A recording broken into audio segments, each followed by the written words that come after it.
So as you've just seen in the video, Nature Moves is kind of all about bringing people together and getting them to move outdoors and create these kind of active communities. Um, there we go. So I promised to kind of explain the difference between Wild Strong and Nature Moves. So Wild Strong is, I guess, sort of the parent company that Jill and Andrew started back in 2021. Again, really trying to create these communities of people moving outdoors together. They were inspired by things like parkour, strength mobility, and using these peer coaching models and co-creation to really create that sense of agency within the group. So there's now 6 different Wild Strongs across the UK with over 100 different coaches. But what we really found was that actually Wild Strong's great, but it's really just attractive to people who are already physically active. And we start to think about people who might be sort of facing barriers to physical activity and how we can get them involved in activity. So then that kind of led us to looking at one particular population that may face barriers, which is the older population.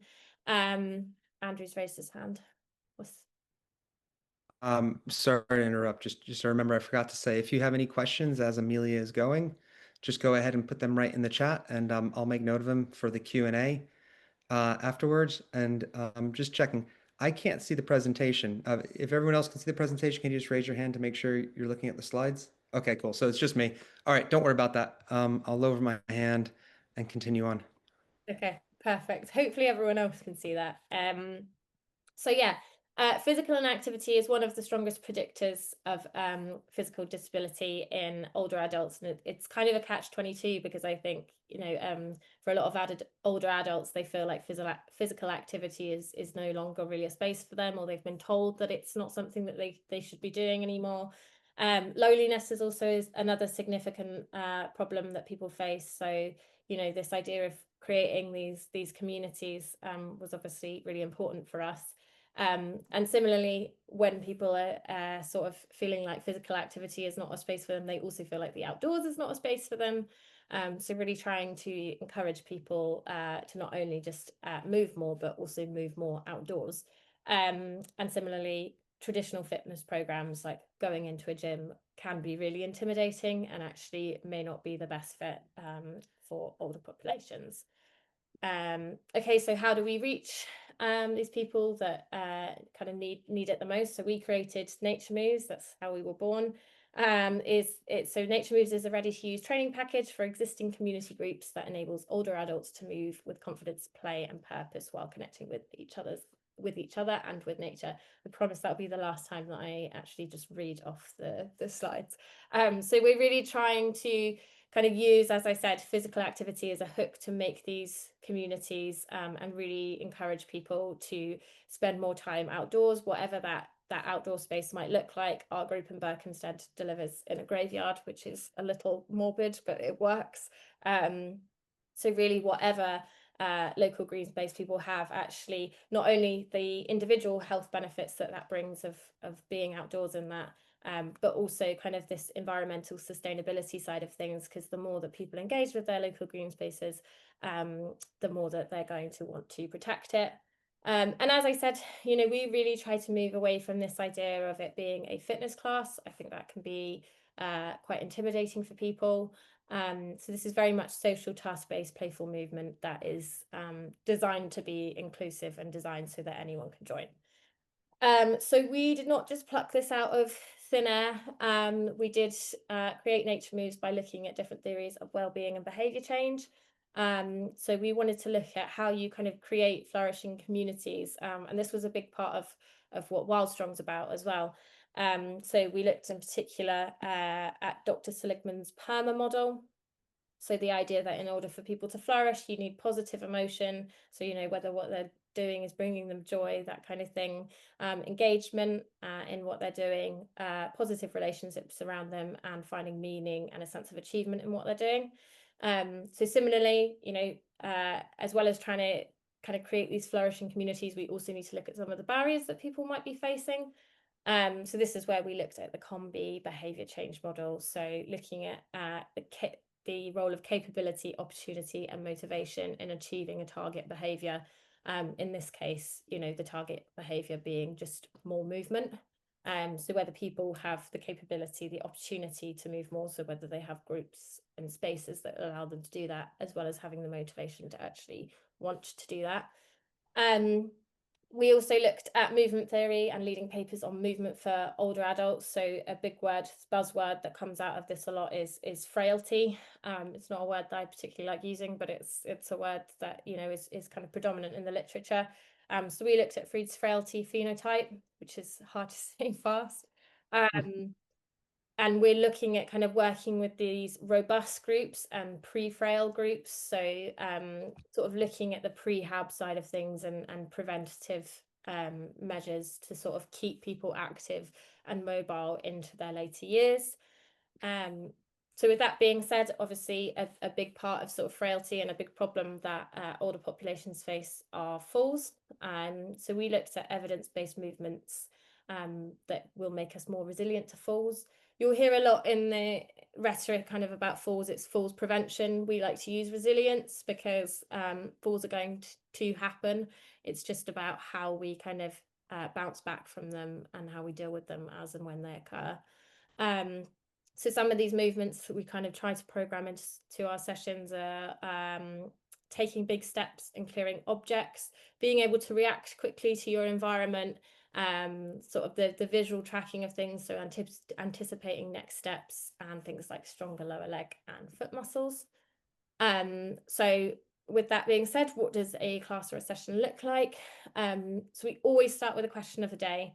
It's just a really nice disarming way to get people to kind of open up and chat, and it can be something as simple as, what are you watching on the TV, or what's your favorite thing about summer? It's just a really nice way to just get people to immediately open up and start engaging in the group.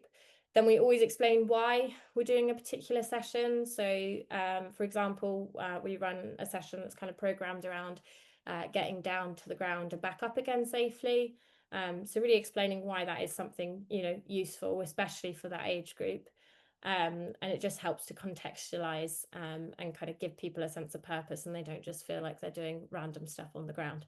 Then we always have kind of a fun warm-up just to get people sort of slowly into the movements, and then we kind of develop a series of partner challenges that get increasingly more complex with each challenge.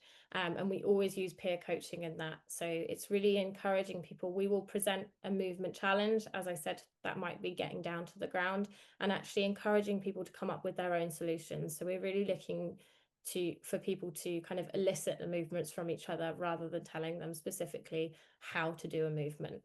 And then we always finish with a big group game, which is super fun, kind of incorporates all of the movements that we've been incorporating up to that point. Usually with this age group, there is a lot of cheating involved, which usually makes it a lot more fun. So just a little bit about kind of where we've been. We did our case study from January 2024 to January 2025. So these are some of the stats that we had. We had 2 groups up in Scotland, one in Berkhamsted, average age of about 68, and 141 sessions delivered. If you want to read more about that, I have included a link here for you to be able to download the case study, and I will send out all the slides afterwards. But what I find more interesting is actually what people have to say about it. That gives you a better sense of kind of what we're about. So for example, Eleanor is talking about, before I started, I would never have had the confidence to get down to the ground. I now even practice it at home. So it just gives you a good sense of kind of these task-based everyday movements and increasing people's confidence. Jean, who's 83, says, I didn't think I'd be able to do a lot of the movements, but every week I surprise myself. So really just trying to increase people's confidence in moving.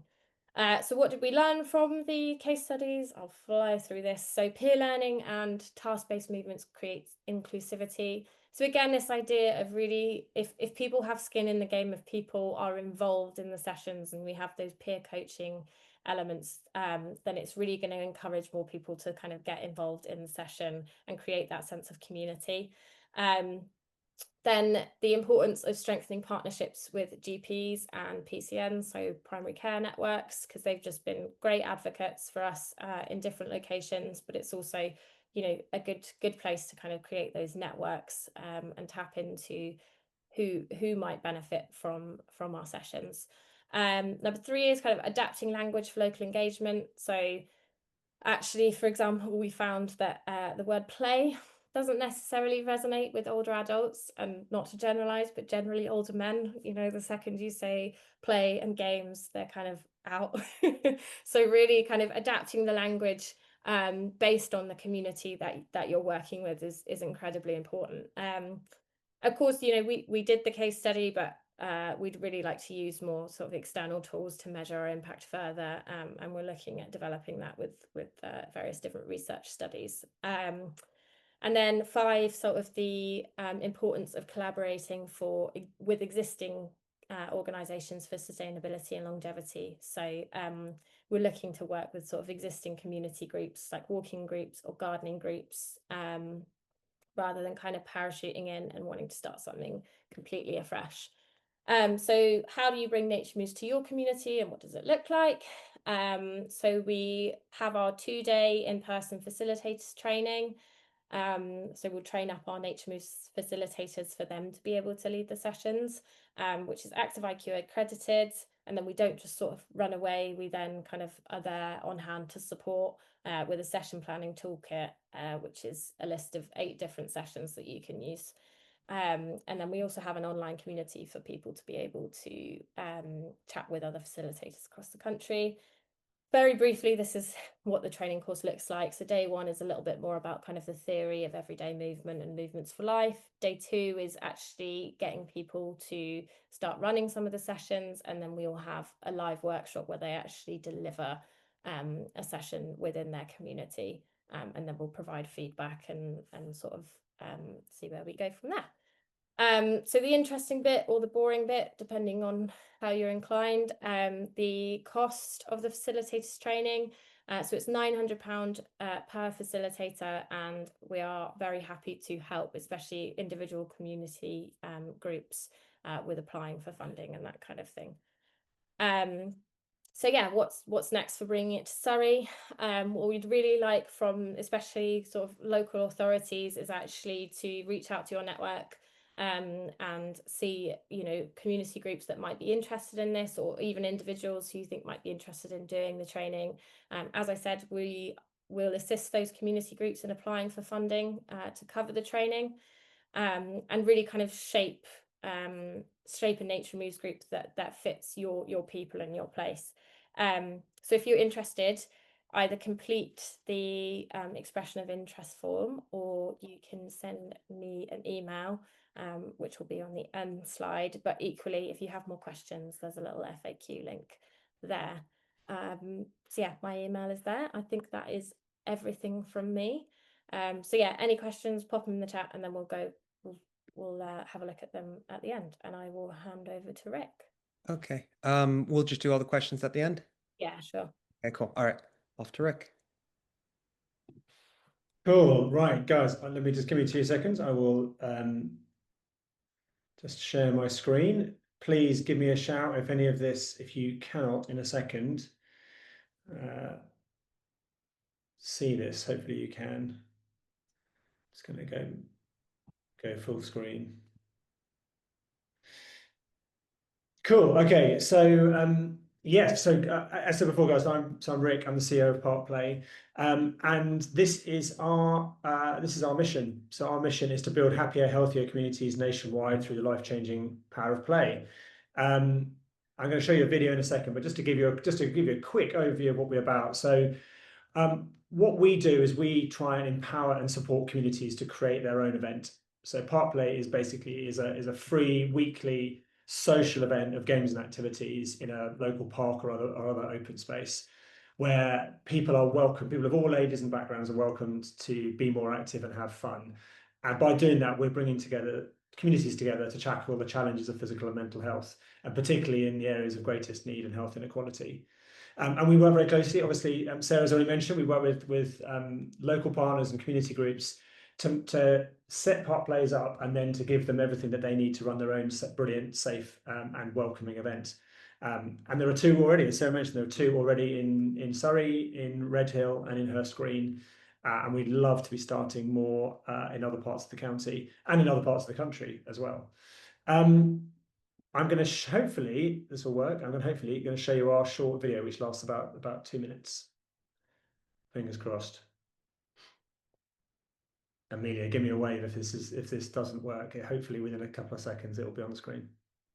Park Play is 2 hours of free, active community games every Saturday for people of all ages. Everyone's invited. Great to see a whole mixture of people right the way from toddlers all the way through to grandparents. Best thing coming to Park Play is my son, I would say. My son was a bit shy, he was not open. Now he's totally different. We have to tell him, go back home. I have seen kids, those who don't want to walk, don't want to run, now they don't want to stop. People are scared a lot of the time to go into parks. They're worried about crime and antisocial behaviour, and being able to set up in a park in an area where you feel secure, you feel happy and you're surrounded by good people. Only good can come from that. Relationships are one of the key things in helping people with their mental health and encouraging people to be outside. Exercise is another great thing for mental health. The more you move, it just gets all those endorphins going. It makes you just feel better. You can get a little bit of exercise in while you're laughing. Everything's getting there, you know, your mental health and your physical side. There's an assumption by some that Park Play means kids. Well, it does to some degree, but actually, we have just as many adults. I know for a fact they enjoy it just as much, if not more. I feel more energetic and I feel so happy. Home or work, we are quite stressed. Here, we don't have any stress. We can feel like as a kid. We forget so much how to play, and we forget because we've all got an inner child. I have lived in this community for 30 years. I've met more people coming along and doing Park Play than I've really done in all that time. And I think, to me, that says what a potential this has to bring communities together. Imagine Park Play in thousands of parks with millions of park players. Imagine a society playing, connecting, and the happier, healthier communities it builds.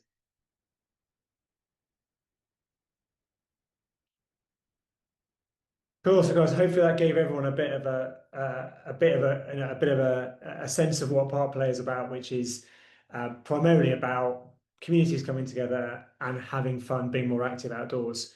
Why are we doing this? I won't dwell on this, but I'm sure a lot of you know physical activity is one of the 4 leading causes of preventable ill health and premature death. And a lot of people don't meet the recommended guidance for physical activity levels, particularly in certain demographics where there's inequalities and health inequalities are more prevalent. So what we're trying to do is to try and tackle the barriers that exist to being active by creating a community-led, fun event, social event. And we'd love to, as I said, love to take that to more places. So what is it? Just to go through some of the kind of principles of Park Play. I mean, firstly, it's a free weekly fun event for everybody. It's about kind of 2 hours. It depends a little bit on the kind of time of year, but we try and make sure that Park Play is a regular weekly event in a park or other kind of public space. It's for anybody of any age. Although primarily we find that most people, and this is where I think there's a nice kind of it's nice working with the guys at Nature Moves, because Park Play particularly appeals to families, and particularly families with younger kind of primary school age children. But it's for anybody to kind of take part in the way that works for them. It's a safe and welcoming environment for people, particularly as people who are less confident about being physically active. And probably most importantly, it's run by people from the local community for the benefit of local people. So we are here to establish more Park Plays and to empower those people to run it for themselves. And just to give you a sense of what a Park Play session might look like, everyone is different, and all of the communities are encouraged to play the games that they want to play in the way they want to play them. But we try and encourage them to use a structure which enables it to be welcoming and inclusive. So when people come, there's usually equipment laid out, and people are chatting and just kind of kicking a football or throwing a frisbee, so there's a nice kind of informal welcoming start for anybody, particularly anybody who might be new. And then there are 3 kinds of games that we have called meet, move, and play games, which gradually increase in intensity as the session goes through. They start when everybody can be included, regardless of age or skill or fitness level. And then as they develop through, then they tend to move towards what we call play games, which are adapted versions of sports. Sport is not a word that we use, but we tried to create lots of ways of adapting those so that it can be played in a really simple, minimal rules, kind of accessible way. And then lots of park players will use the opportunity at the end to do what we call the belong section, which might be people might have brought down tea and coffee, they might go to a local cafe, but another opportunity just for people to connect and chat and to be a community together. Park plays in a whole range of different settings. We've got park plays. The two in Surrey are on school premises at the moment, and we started park play in a school in Basildon, but we've also got park plays more typically in kind of urban parks, but also in other settings as well. And park play can be in most places where there is an open space close to a community. And the people that are really important actually are what we call the play leaders. So these are people who take some responsibility for making sure that park play happens and that it's safe and welcoming for people. They could be people who come from who are already part of volunteering for an existing community group, or they could be a group of people that come together, people maybe that are part of a PTA or other kind of group. But lots of different people, a whole wide spread of people have become brilliant play leaders in their communities. They're not people who need to come with any existing kind of qualification, but with a desire to do something positive in their community, who we can help support and train to put on a weekly event as part of a team. They don't need to take individual responsibility for it, but in many cases we've got 4, 5, 6 people who are collectively taking responsibility for their own community event. So just to kind of go back to kind of why we're doing it and the impact that park play is having. So these are the reasons. First and foremost, to improve people's physical and mental health, but increasingly we found that park play is also helping to connect people and reduce social isolation. We give training, skills and confidence to the people that are leading park play, and we've got some fantastic stories of how people have really flourished as a result of becoming involved in their community event, and all in communities generally where there is a lack of opportunity, and in many cases therefore where there are the areas of greatest health inequality. These stats actually are a bit out of date because we are growing all the time, and we've launched 4 new events in the last few weeks. So, but since we started just after COVID, we have now launched, I think about 95 different events. We've had certainly significantly more than 11,000 people come to park play. I think we're about to hit 20,000 people registered. Obviously, across a huge number, park play happens generally on Saturdays, but it's certainly weekly. So we've had lots of individual park plays, and we've now trained over 200 people. And we're looking at ways that we can expand park play, or the ways that people can get involved in park play with other opportunities, particularly for younger people. And I won't go into this now because you'll be able to read this report later if you want, but we've been able to evidence that the impact that park play is having, both to engage particularly people from more deprived communities and from different backgrounds, but also then to have an impact on people's levels of physical activity, on their well-being and community resilience, and also to evidence the social return on investment that park play is having, which a report that State of Life did on our behalf showed the social return on investment to be £30 for every £1 invested. We're also really proud of the fact that park play is not overwhelmingly, but it's a majority kind of female experience. Most of our play leaders are women. 60% of people who come to park play are women and girls, and obviously given the fact that is gender is also an area where there's inequalities in physical activity levels, we're really pleased that we're attracting lots of women and girls to come to park play. We also find that we're getting a disproportionate number of adults and children who are neurodiverse, and that's something we're looking to continue to see how we can improve park play to make sure it's welcoming for them, but also all kinds of other audiences who might be facing other barriers to being physically active. The one thing I haven't got a slide on, and I realised that Amelia mentioned it, so I'll just mention it very briefly, as I kind of touched on it before, but our role really is to do 2 things, is to do what we call igniting and guiding, and that basically is to work with community groups and local authorities to establish park play in the first place, and to make sure we've got the right foundations, the right teams particularly, to establish park play, and then to support those events once both through their setup and launch, and then once they're established. And lots of park plays like this one included. This is a great photo from Basildon, have been running for some of them for longer than 4 years now. So that's our role. There is a cost to setting up park play, but again, very much like the guys at Nature Moves, we are committed to helping to find funding if the funding is not readily available, to then find funding for community groups to establish their own park play. And there is the main cost is a one-off setup fee of £5,000, which we charge to do everything to get that event off the ground and running brilliantly every single week.